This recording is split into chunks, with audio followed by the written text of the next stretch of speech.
What's up, guys? Welcome back to episode 2 of rebuilding my girlfriend's Audi A6 Quattro. So the first thing we're going to do today is we're going to take the bumper off and kind of see what kind of damage we got so we can make a list of the parts that we need and we can get some stuff ordered so we can start putting it back together.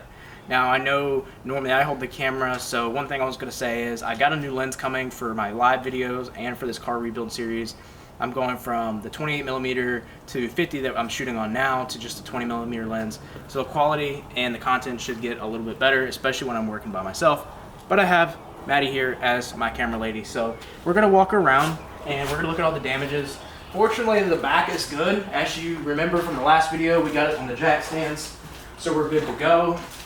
You can come a little closer. Sorry. We gotta get this bumper off so we can really see some damage here. And see what we got going on this side. I don't think there's much on this side, but I want to get this off so we can see better and start taking apart this side where we have most of the suspension damage. I know that the rack and pinion, it's electronic. We're going to have to replace that as well. It's about $3,000, so that's going to be the big meat and bones of this project. But we're going to have to get down and see what all we have to do to get it out and replaced, and then we can start building back out. And then when we get to cosmetic stuff, it'll be simple. It's just getting that mechanical stuff done and then getting the Audi coated out and getting it ready to go and drive again. So if you come back on this side, you can see we got wires cut here, here, here. We're gonna have to fix this harness. That actually is not gonna be the biggest problem here. The biggest problem is actually getting this electronic rack and pinion out, because I'm pretty sure we're gonna have to drop the subframe. And as you guys can see, I don't have a lift, so we're gonna have to do it right here. So without further ado, let's go ahead and get this rocks and stuff cleaned up and then start getting this bumper off. So first step, we're gonna get this plastic trim piece off up top. Now, unfortunately but fortunately, it's already kind of taken off because we're missing half the stuff here. But we got these pieces right here. This one's pretty loose. These are little trim pieces. This one we'll have to get a trim tool. We're probably gonna end up replacing all these clips anyways. It's okay if they break. It's just one of those things where it's plastic. Just pop it up like that, pop this tab out. This should pop out just like that. So that's the first piece.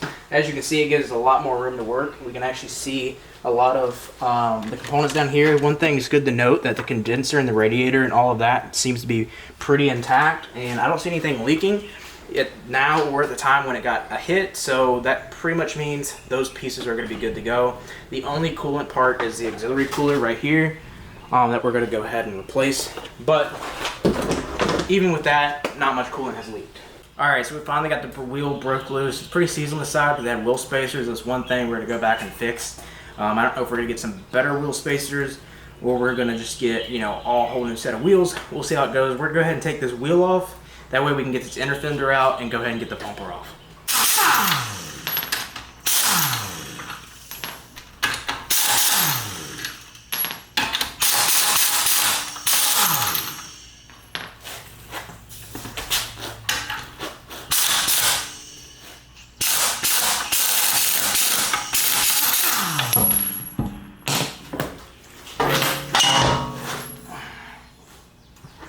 Alright, so we got the wheel off, as you can see. It's been sitting for a while, that's why we got so much corrosion right here.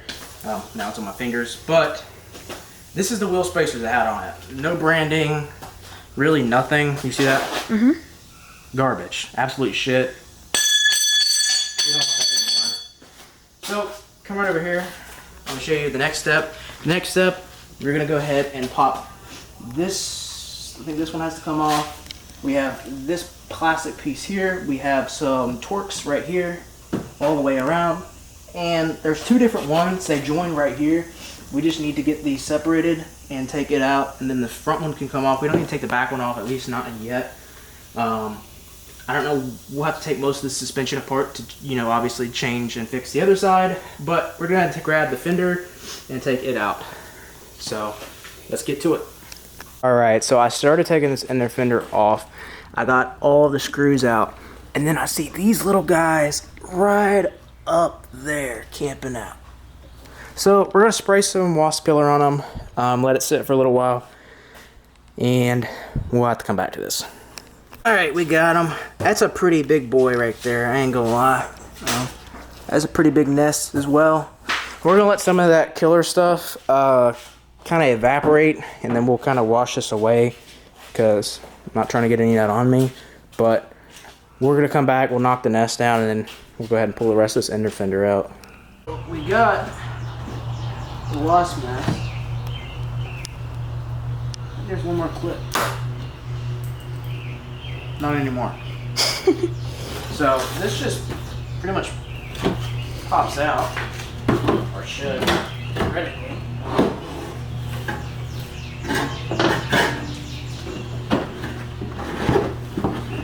Honestly, we probably can. Nah, we'll probably need to get this out all the way.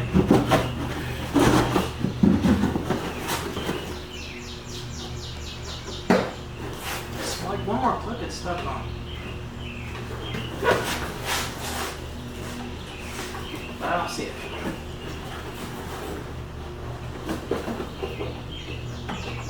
Oh, it's stapled? Yes. Nice. So we're just gonna pop those staples off.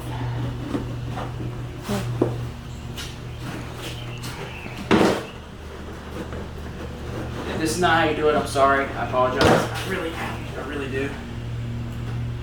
But ender fender's out, and now we're able to see a little bit of what we're working with here. I guess this is like a drain tube of some kind. I don't know. Let water come out of the headlights, moisture or something. We're gonna go ahead and disconnect that. Oh. Okay. Well, that works.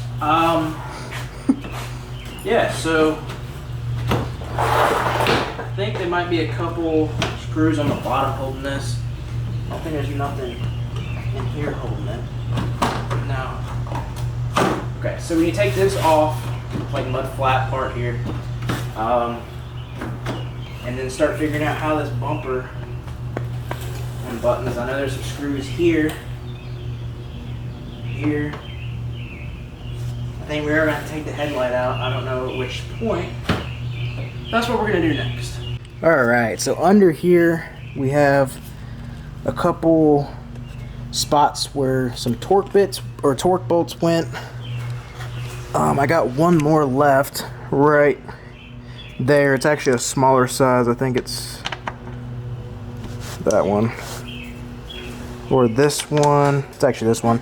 We take this down, and then the bottom splitter, basically the undershield, will come off, and then we can start unbolting the rest of the bumper.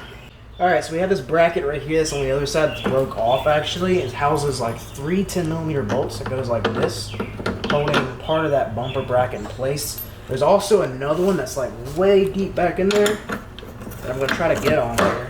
This extension. If I can. I'm not sure why this bumper is attached like that. It's kind of hard to see.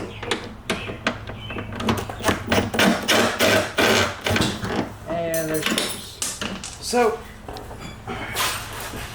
now, now we took out these up here, and apart from a couple connectors, you'll probably have to unplug. The rest of ours is actually ripped off, so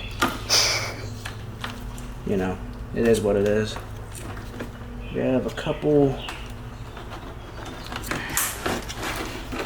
pieces holding this on here. These go to like a lot of the parking sensors and stuff around the bumper. There's actually quite a few electronics on here. So I'm gonna go ahead and try to get all of these off, and then we'll move on to what we need to take off next. Alright, so we have the complete bumper off the car now, right here. We have some pretty significant damage on the wiring harness, like I mentioned before. So a lot of these little modules and connectors are going to have to be rewired and reattached to the harness. But we will get to that pretty soon. So I guess the next step is going to be to actually clean this floor up and then get under the vehicle to try to figure out what needs to come off next. We're really trying to just scope out an idea of what parts to get, but yeah, I'm gonna go ahead and clean this up and take a look. What do you think? I guess it'll be good. I just want order parts, to be honest. I don't know. But I guess we gotta do this. So yeah, that's exactly what we're gonna do. We're gonna take off the bottom section, and I'm sorry guys, I'm like super zoomed in here, like I know. But like our new lens should be here probably a couple days. So as we finish this project, you'll be able to see a little bit more of what's going on. It's Maddie's rock collection here. Oh yeah. A lot of that fell out as well when we took off that bottom skid plate there. My main objective is to kind of just get most of this tore apart down to what needs to be replaced, to get an inventory of all the little plastic pieces and stuff like this and like that, and all the little nuts and bolts. I know we have that bracket that's supposed to be, this is supposed to look like this. It doesn't. We need a new one of these for the other side. So it's one of the things. I don't think this headlight's gonna have to come out actually, like I said, but the bracket did break. So if we do buy like an aftermarket set, or we get a set in general, we'll go ahead and pull them out. They were really dim anyways. Yeah, they're not good at all. They're pretty. They look nice, but we might try to get something cooler, just so that one, they're brighter, and two, they match, and obviously the brackets aren't broke. But this is the next step, getting that section here cleaned out, these plastic pieces off here. I don't know if you can see it. And then start probably taking some of the suspension off would be the next big thing to do. Right, so 2 splash shields later, we've got the big one and the smaller one up front off. Basically, the whole underneath side of the car is actually good. And I don't think we'll have to drop the subframe or anything, because the steering rack is literally right here. I don't know if you can see it. That's it right there. It goes straight across there. So, still more dirt to clean out. We just swept up, so this is from those skid plates, but a little bit more right here, but it looks really good. Like, there's actually not that much damage. It's just all right here. So we gotta get this entire suspension taken off, and then we'll start going in and we'll look for the steering rack. And actually, I think this is gonna be a lot easier than I originally thought, but I don't want to speak too soon. Another thing I came into contact with was these bolts right here. They're like security bit bolts, but I was able to actually use a T50 Torx on them. Not the best thing, but it worked. If you guys know exactly what this is, leave me a comment down below and tell me, because I've never seen one of these. At least they don't have them on BMW. So yeah, actually fairly clean underneath, no oil leaks at all. So this was a pretty superb car when she got it. But we're gonna go ahead, I don't know if we're gonna start taking off the front suspension today or what we're gonna do, but we've got quite a bit of progress done. If we do start taking off the front suspension or any of the rest of this, we will go ahead and do that in the second video. Yeah, I'm kind of like blown away by how clean it is under there. So if you guys like this kind of videos, leave a like, comment down below. This will be the end of the series. We got the bumper off. We got most everything figured out of what we're going to do. That new lens will be coming, so the vlogs will get much better. You'll be able to see a lot more because it'll be a wider lens. But yeah, we're going to make a list of everything we need, get some stuff ordered. That way we can start putting this car back together, guys. And until next time, guys, I'll see ya.